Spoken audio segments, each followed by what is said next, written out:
کہتے ہیں کہ پرانے زمانے میں ملک روم پر ایک رحم دل بادشاہ حکومت کرتا تھا۔ بادشاہ بڑا انصاف پسند، نیک سیرت اور بہادر تھا۔ بادشاہ کی ایک ہی بیٹی تھی جس کا نام افشین تھا۔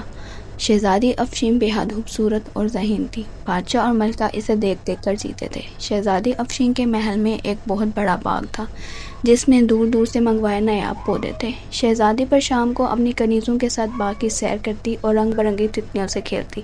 ایک شام کو شہزادی حسب معمول اپنے باغ میں کھیل رہی تھی اور تتلیاں پکڑنے کے لیے ان کے پیچھے دوڑ رہی تھی۔ تتلیاں کبھی اس پھول پر جا بیٹھتی تو کبھی اس پر۔ اتفاق کی بات ہے کہ ملکہ کوکاف کے بادشاہ، جن کا پیٹو بیٹا تخت پر بیٹھا آسمان کی سیر کر رہا تھا۔ اس کا تخت، جو ایک بڑے اژدہے کی شکل کا تھا، 4 خوفناک دیو اٹھائے ہوئے تھے۔ پیٹو جن کا تخت بادلوں کے اوپر اڑ رہا تھا۔ پیٹو جن نے ایک طلسمی اینک لگا رکھی تھی جس کی وجہ سے اسے ہر چیز بالکل صاف نظر آ رہی تھی۔ پیٹو جن کی نظر جب شہزادی افشین پر پڑی تو وہ اس کی خوبصورتی دیکھ کر دنگ رہ گیا۔ اس نے اسی وقت اپنے غلام دیوں کو تخت باغ میں اتارنے کا حکم دیا۔ تخت نیچے آیا تو کنیزیں شور مچاتی بھاگ گئی۔ شہزادی افشین تو غش کھا کر گر گئی۔ پیٹو جن نے اسے اٹھا کر اپنے تخت پر ڈالا اور بولا، میں اس خوبصورت لڑکی کو اپنی ملکہ بناؤں گا، ہا ہا ہا، چلو اب کوکاف چلو۔ دیو یہ سنتے ہی تخت کندھوں پر اٹھائے کوکاف کی طرف روانہ ہو گئے۔ ادھر کنیزیں دہائی دیتی ملکہ اور بادشاہ کے پاس پہنچی اور انہیں بتایا۔ ملکہ تو ہائے میری بچی کہہ کر وہیں گر پڑی اور بے ہوش ہو گئی۔ بادشاہ گھبراہٹ میں ننگے پاؤں باغ کی طرف بھاگا، مگر اب وہاں کیا تھا؟ کچھ بھی نہیں۔ شہزادی افشین کو تو پیٹو جن اٹھا کر لے گیا تھا۔ پوری سلطنت میں کوہرام مچ گیا۔ جس نے سنا آنسو بہانے لگا۔ بادشاہ نے شاہی نجومی اور وزیر اعظم سے مشورہ کے بعد اعلان کرا دیا کہ جو شخص شہزادی افشین کو کوکاف کے جن کی قید سے آزاد کرا کے لائے گا وہی تخت و تاج کا وارث ہوگا۔ اس اعلان کو سنتے ہی بہت سے منچلے شہزادے اور نوجوان اپنے گھروں سے نکل پڑے، مگر کسی کو بھی کوکاف کا رستہ نامعلوم تھا۔ ادھر ادھر بھٹک کر ناکام لوٹ آئے۔ ملک روم کے ایک گاؤں میں ایک نوجوان تاجر عثمان بھی رہتا تھا۔ اس نے جب یہ اعلان سنا تو سوچا قسمت آزمانی چاہیے، شاید خدا میری مدد کرے اور میں شہزادی کو جن کی قید سے چھڑا لاؤں۔ یہ سوچ کر عثمان نے سامان سفر باندھا اور گھوڑے پر سوار ہو کر مشرق کی طرف روانہ ہو گیا۔ دوپہر کے وقت عثمان ایک جنگل میں پہنچا اور ایک گھنے درخت کے نیچے لیٹ کر سستانے لگا۔ ابھی چند منٹ ہی گزرے تھے کہ چوں چوں کی درد بھری آواز نے اسے چونکا دیا۔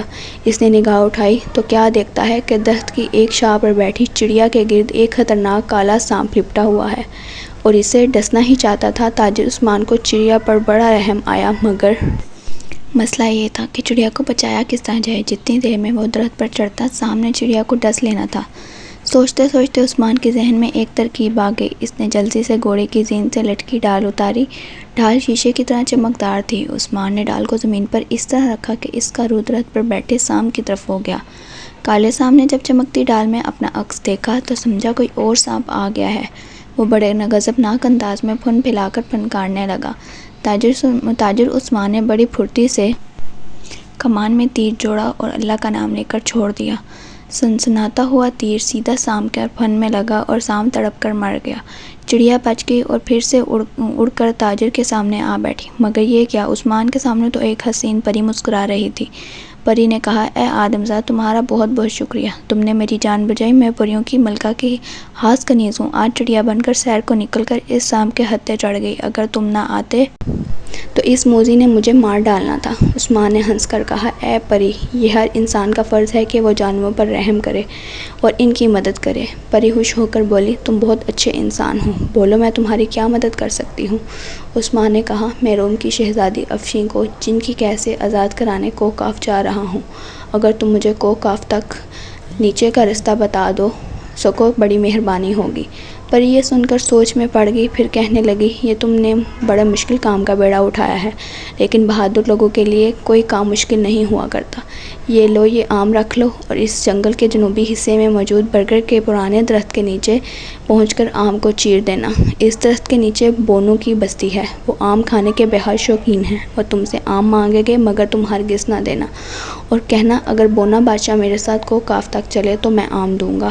آج کل آموں کا موسم ہے۔ مجھے یقین ہے بونا بادشاہ تمہاری بات مان لے گا۔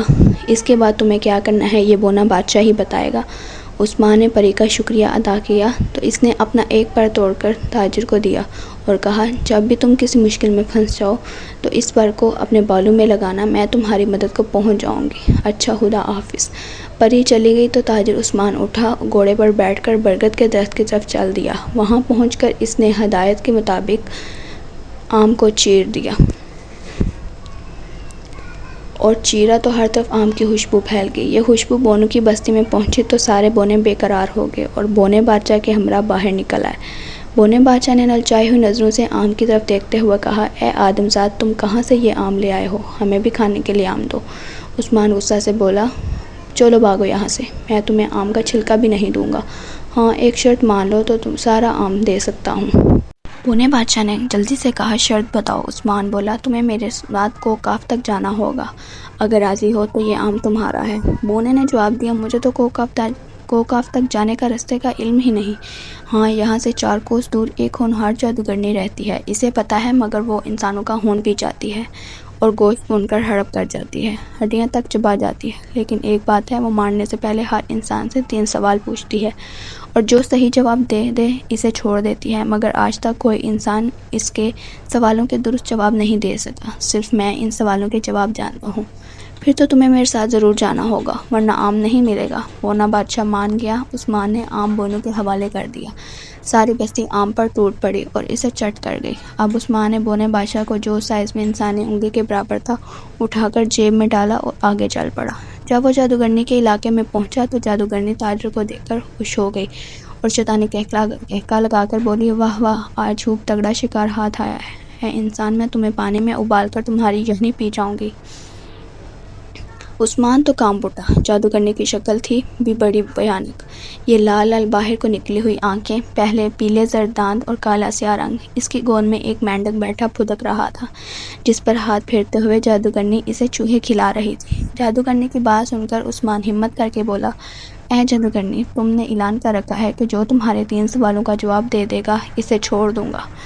جادوگرنی نے یہ سن کر چیخ ماری اور فرش سے اچھل کر چلائی، تم میرے سوالوں کے جواب دو گے؟ ہا ہا ہا، آج تک کوئی انسان اس جواب نہیں دے سکا۔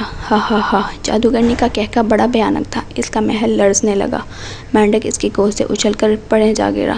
جادوگرنی نے پہلا سوال کیا، بتاؤ 10 من وزنی پتھر کو کس طرح پھونک مار کر اڑایا جا سکتا ہے؟ عثمان کان کھجانے کے بہانے سر جیب کی طرف جھکایا تو بونے بادشاہ نے اس کے کان میں کہا، جناب، پتھر کو پیس کر پاؤڈر بنا کر پھوکوں میں اڑایا جا سکتا ہے۔ عثمان نے یہی جواب دہرایا۔ جادوگرنی اچھل کر پھنکاڑی، لو اب دوسرے سوال کا درست جواب دو، بتاؤ وہ کون سی دولت ہے جسے کوئی نہیں چرا سکتا؟ عثمان نے پھر سر جیب کی طرف جھکایا تو بونے بادشاہ نے کہا، جناب، وہ دولت علم ہے جسے چرانا ناممکن ہے۔ آپ نے دوسرے سوال کا جواب بھی درست پا کر جادوگرنی گھبرائی، اسے شکار ہاتھ سے نکلتا نظر آنے لگا، کیونکہ اگر عثمان تیسرے سوال کا بھی درست جواب دینے میں کامیاب ہو گیا تو جادوگرنی کو اسے چھوڑنا پڑنا ہے۔ اس نے کہا، اے انسان، میرا تیسرا سوال یہ ہے کہ وہ کون سا جرم ہے جسے کرتے ہوئے اگر انسان پکڑا جائے تو سزا ملتی ہے، لیکن اگر کر لے تو سزا نہیں دی جاتی؟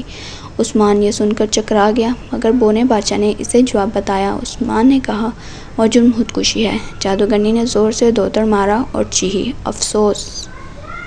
آج ایک انسان میرے سوالوں کے جواب دے دیے، افسوس میں اسے بھون کر کھا نہیں سکتی۔ جا، چلا جا، میں تجھے چھوڑ دیتی ہوں، تو آزاد ہے۔ عثمان نے کہا، اے جادوگرنی، ایک مہربانی کر، مجھے کوکاف جانے تک کا راستہ بتا دے، میں اپنے ملکی کا شہزادے کو جن کی قید سے آزاد کرانا چاہتا ہوں۔ جادوگرنی کہنے لگی، میں تمہاری ذہانت سے خوش ہوں، لے یہ گیند زمین پر پھینک دے اور اس کے پیچھے پیچھے چلتا جا، یہ گیند تجھے ہون کے دریا کے کنارے تک پہنچا دے گی۔ اس دریا کے پار کوکاف کی حدود شروع ہو جاتی ہے اور دریا کے کنارے ایک چڑیل رہتی ہے، وہاں دریا کی محافظ ہے۔ اگر تم اسے مارنے میں کامیاب ہوگے تو دریا پر ایک پل خود بخود بن جائے گا جس پر سے گزر کر تم دوسری طرف جا سکو گے۔ خبردار، دریا کے خون میں تیرنے کی کوشش نہ کرنا ورنہ پتھر کے بن جاؤ گے۔ عثمان نے گیند زمین پر ڈالی، گیند خود بخود بڑھنے لگی اور تاجر عثمان اس کے پیچھے چلنے لگا۔ بونا بادشاہ اس کی جیب میں تھا اور اسے مزے مزے کے لطیفے سنا کر ہنسا رہا تھا۔ اب ہم شہزادی افشین جن کی خبر لیتے ہیں کہ وہ کس حال میں ہیں۔ پیٹو جن نے اسے چاندی کے ایک بہت بڑے پنجرے میں قید کر دیا تھا اور اسے مجبور کرتا تھا کہ اس سے شادی کر لے۔ اس وقت بھی پیٹو جن کہہ رہا تھا، اے شہزادی، میری بات مان لے، یہاں کوئی تیری مدد کو نہیں آ سکتا۔ شہزادی افشین یہ سن کر رونے لگی۔ پیٹو جن نے اسے روتے دیکھا تو ہاتھ جوڑ کر بولا، رو مت پیاری شہزادی، میں ابھی تمہارے لیے میٹھی گولیاں منگواتا ہوں۔ پیٹو جن نے ایک دیو کو گولیاں لانے کا حکم دیا۔ وہ لے آیا، مگر یہ کیا کھٹی میٹھی گولیاں فٹ بال کے سائز کی تھی۔ لمبے لمبے بھانسوں سے لپٹے ہوئے موٹے لالی پاپ تھے اور اینٹ جتنے چاکلیٹ تھے۔ پیٹو غصے سے بولا، اے احمق دیو، تم جنوں کے کھانے والی گولیاں اور لالی پاپ لے آئے ہو، جاؤ ان کے ٹکڑے کر کے لاؤ، انہیں شہزادی نے کھانا ہے۔ دیو چلا گیا۔ پیٹو جن نے شہزادی کو رونا بند کرنے کے لیے کہا، مگر وہ روتی رہی تو پیٹو جن غصے میں آ گیا اور اسے اس زور سے داڑا کہ محل کانپ اٹھا۔ اس نے کہا، اے نادان شہزادی، تجھے میری بات ماننا پڑے گی، ورنہ میں تجھے مار ڈالوں گا۔ میں تجھے 3 دن کی مہلت دیتا ہوں، اچھی طرح سوچ لے، یا تو مجھ سے شادی کے لیے راضی ہو جا یا مرنے کے لیے تیار ہو جا۔ پیٹو جن یہ کہہ کر غصے سے پھنکارتا ہوا چلا گیا اور شہزادی اپنی قسمت پر آنسو بہانے لگی۔ اسے اپنے ماں باپ یاد آ رہے تھے۔ اس نے سن رکھا تھا کہ جو بچے اور بڑے اپنے ماں باپ کی خدمت کرتے ہیں اور کہنا مانتے ہیں، اللہ میاں ان کی مدد فرماتے ہیں۔ شہزادی کو امید تھی کہ خدا اس کی بھی مدد کرے گا۔ ادھر تاجر عثمان گیند کا تعاقب کرتا ہوا دریا تک پہنچ گیا۔ اس نے دیکھا کہ دریا کے کنارے کالے رنگ کا ایک پرانا محل تھا۔ اس میں وہ ہونہار چڑیل رہتی تھی جو دریا کی محافظ تھی۔ اس چڑیل نے تاجر کی بو سونگھ لی تھی اور آدم بو کنارے لگاتی بھاگتی چلی آ رہی تھی۔ اس چڑیل کے 4 ہاتھ اور 4 آنکھیں تھیں، گلے میں سانپوں کی مالا تھی، لمبی سرخ زبان منہ سے باہر لٹک رہی تھی اور دانت چمک رہے تھے۔ عثمان اور بونا بادشاہ ایک درخت کے پیچھے چھپے ہوئے تھے۔ ڈراؤنی شکل والی چڑیل چیخیں مارتی ادھر آ رہی تھی۔ درخت کے قریب آ کر اس نے مکرو کہکا لگایا اور تنے پر زور سے ہاتھ مارا اور درخت ٹوٹ کر پرے جا گرا۔ عثمان اس کے پیچھے نیچے آتے آتے بچا۔ اس نے فوراً تلوار نکالی اور کہا، اے ہونہار چڑیل، مرنے کے لیے تیار ہو جا، میں تجھے تلوار سے کاٹ ڈالوں گا۔ چڑیل دانت نکال کر ہنسنے لگی۔ اس کی خوفناک ہنسی سے بھونچال سا آ گیا۔ درختوں پر بیٹھے پرندے پھڑپھڑا کر اڑ گئے۔ اس نے گرج کر کہا، تیری یہ مجال، ہوش، میں تجھے چٹکیوں میں مسل کر رکھ دوں گی، تیرا خون اس دریا میں بہا کر گوشت کھا جاؤں گی۔ عثمان نے تلوار سے وار کیا۔ تلوار چڑیل کے بازو پر پڑی مگر اس پر کوئی اثر نہ ہوا، اسے زخم تک نہ آیا۔ اب تو عثمان کے ہاتھ پاؤں پھول گئے۔ بونا بادشاہ جیب میں کودتا ہوا بولا، ہائے مارے گئے۔ چڑیل ہاتھ پھیلا کر عثمان کی طرف بڑھی۔ اس وقت عثمان نے جیب سے پری کا دیا ہوا پر نکال کر بالوں میں لگایا۔ بس پھر کیا تھا، ایک دھماکے کے ساتھ پری موجود ہوئی۔ اس کے ہاتھ میں سونے کی کمان تھی جس پر فولادی تیر چڑھا ہوا تھا۔ اس نے آتے ہی تیر چلایا، تیر سیدھا چڑیل کے سینے میں لگا۔ اس نے زوردار چیخ ماری اور زمین پر گر کر تڑپنے لگی۔ اس کی آنکھیں باہر ابل آئیں اور وہ چیختی ہوئی مر گئی۔ برے کام کا برا انجام ہوتا ہے۔ یہ چڑیل سینکڑوں انسانوں کو ہڑپ کر چکی تھی اور آج خود ماری گئی۔ عثمان نے کہا، اے پری، میں کس منہ سے تیرا شکریہ ادا کروں، تم نے مجھے اور بونے بادشاہ کو موت سے بچا لیا۔ پری نے ہنس کر جواب دیا، جو کوئی نیکی کرتے ہیں اس کا صلہ انہیں ضرور ملتا ہے۔ تم نے میری جان بچائی تھی، آج میں تمہارے کام آ گئی۔ اچھا، خدا حافظ۔ پری چلی گئی۔ خون کے دریا پر اب ایک پل بن چکا تھا۔ عثمان اس پل سے گزر کر کوہ کاف میں داخل ہو گیا۔ کوہ کاف کی سرزمین پر قدم رکھنا تھا کہ نہ جانے کدھر سے آوازیں آنے لگیں، اے نوجوان، بھاگ جا ورنہ مار ڈالیں گے۔ یہ جنوں کی بستی ہے، یہاں انسان کا کیا کام، بھاگ جا بھاگ جا۔ پہلے تو عثمان یہ آوازیں سن کر گھبرا گیا، پھر حوصلہ کر کے آگے بڑھا۔ تلوار اس نے دونوں ہاتھوں میں تھام رکھی تھی۔ کچھ دیر تک آوازیں آتی رہی، پھر بند ہو گئی۔ اس وقت سامنے والے پہاڑ سے ایک بہت بڑا پرندہ نمودار ہوا۔ یہ کوہ کاف کا خونی پرندہ تھا جس کا نام اڑن ہاتھی تھا۔ اس کا جسم 3 ہاتھیوں کے برابر تھا، رنگ سیاہ تھا اور 4 ٹانگیں تھیں۔ اس کی کمر پر بڑے بڑے 2 پر تھے اور منہ کے آگے سونڈ کی بجائے ایک لمبی نوکیلی چونچ تھی۔ اس نئی آفت کو دیکھ کر عثمان نے تلوار سونت لی۔ اڑن ہاتھی بڑی تیزی کے ساتھ اس کے سر پر آ پہنچا۔ اس نے اپنی چونچ کھولی اور بڑی پھرتی سے جھک کر عثمان کو نگل لیا۔ عثمان کو لگا جیسے وہ کسی گردیلی سڑک پر پھسل رہا ہے۔ وہ پھسلتا ہوا ایک اندھیرے کمرے میں جا گرا۔ یہ اس اڑن ہاتھی کا میدہ تھا۔ عثمان میدے میں کھڑا ہو گیا۔ اسے کچھ نظر نہیں آ رہا تھا اور سانس لینے میں بھی دقت ہو رہی تھی، مگر پھر یہ مشکل حل ہو گئی۔ اڑن ہاتھی نے اپنی چونچ کھول دی، روشنی اور ہوا اندر آنے لگی۔ بونے بادشاہ نے کہا، باپ رے، یہ خوفناک پرندہ میرے باپ نہیں، دادا بلکہ پردادا نے بھی نہیں دیکھا ہوگا۔ عثمان نے کہا، آپ اس جگہ سے نکلیں کیسے؟ کچھ دیر یہاں رہے تو اس پرندے کے معدے کے تیزاب ہمیں ہضم کر لیں گے۔ میرا خیال ہے کہ تلوار کے ذریعے سوراخ کر کے باہر نکلنا چاہیے۔ عثمان نے خدا کا نام لیا اور تلوار سے بھرپور وار کیا۔ اڑن ہاتھی کا گوشت اس طرح کٹا جیسے صابن ہو۔ وہ چیخیں مارتا ہوا اپنی ٹانگوں پر گھومنے لگا۔ ایسا کرنے سے معدے میں گویا زلزلہ آ گیا اور عثمان اڑن ہاتھی کے پیٹ میں کلا بازیاں کھانے لگا، مگر سنبھل کر وہ تلوار چلاتا رہا۔ اڑن ہاتھی کو بڑی تکلیف ہو رہی تھی۔ اس نے عثمان کو باہر اگل دیا۔ عثمان دڑام سے باہر زمین پر گر پڑا۔ گرتے ہی وہ اٹھا اور تلوار سونت دی۔ اس وقت اڑن ہاتھی نے کراہتے ہوئے انسانی آواز میں کہا، اے آدمزاد، مجھے مارنا ہے نہیں، تم جو کہو گے میں وہی کروں گا۔ اڑن ہاتھی کو بولتے دیکھ کر عثمان حیران رہ گیا۔ کوہ بڑی عجیب دنیا ہے، وہاں ایسی مخلوق پائی جاتی ہے کہ عقل ماننے سے انکار کر دیتی ہے۔ عثمان نے کہا، ٹھیک ہے، میں تمہیں ہلاک نہیں کرتا، تمہیں جنوں کے خلاف میری مدد کرنا ہوگی، وہ ہمارے ملک کی شہزادی کو اٹھا لائے ہیں۔ اڑن ہاتھی نے کہا، مجھے منظور ہے، میں یہاں کے اڑن ہاتھیوں کا سردار ہوں، ہماری تعداد 50 ہے۔ جب بھی تم مغرب کی طرف منہ کر کے مجھے آواز دو گے، میں اپنے ساتھیوں سمیت تمہاری مدد کے لیے آ جاؤں گا۔ عثمان آگے بڑھ کر 1 دن اور 1 رات مسلسل سفر کے بعد وہ پیٹو جن کے محل کے پاس پہنچ گیا، جہاں شہزادی افشین قید تھی۔ پیٹو جن کو جب خبر ملی کہ ایک انسان شہزادی کو رہا کرنے آیا ہے تو وہ قہقہ لگانے لگا اور اپنے محل کی چھت پر آ کر بولا، اے آدمزاد، تو ہم سے ٹکر لینے آیا ہے؟ اپنا قد دیکھ، اپنی طاقت دیکھ، جا چلا جا، میں تمہاری جان بخشی کرتا ہوں۔ عثمان نے بڑی جرأت سے کہا، او بدبخت جن، غرور نہ کر، کبھی کبھی چونٹی بھی ہاتھی کو مار ڈالتی ہے، اپنی خیریت چاہتا ہے تو شہزادی کو آزاد کر دے۔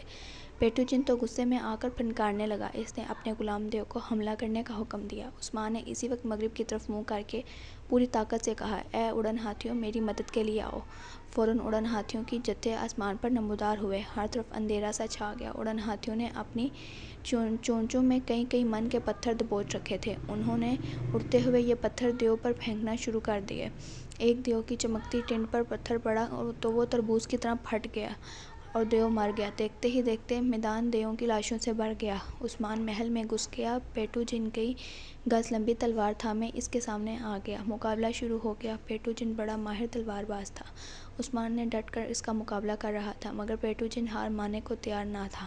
بونے بادشاہ نے یہ دیکھا تو عثمان کی جیب سے جادوگرنی والا گیند نکال کر پورے زور سے پیٹو کے منہ پر مارا، گیند پھٹ گیا۔ کالا دھواں نکلا۔ پیٹو جن بے ہوش ہو گیا۔ عثمان نے لپڑ کر اس کا سر کاٹ لیا۔ پیٹو جن تڑپتا ہوا ختم ہو گیا۔ شہزادی افشین کو چاندی کے پنجرے سے نکال کر عثمان واپس چل دیا اور منزلوں پر منزلیں طے کرتا ملک روم پہنچ گیا۔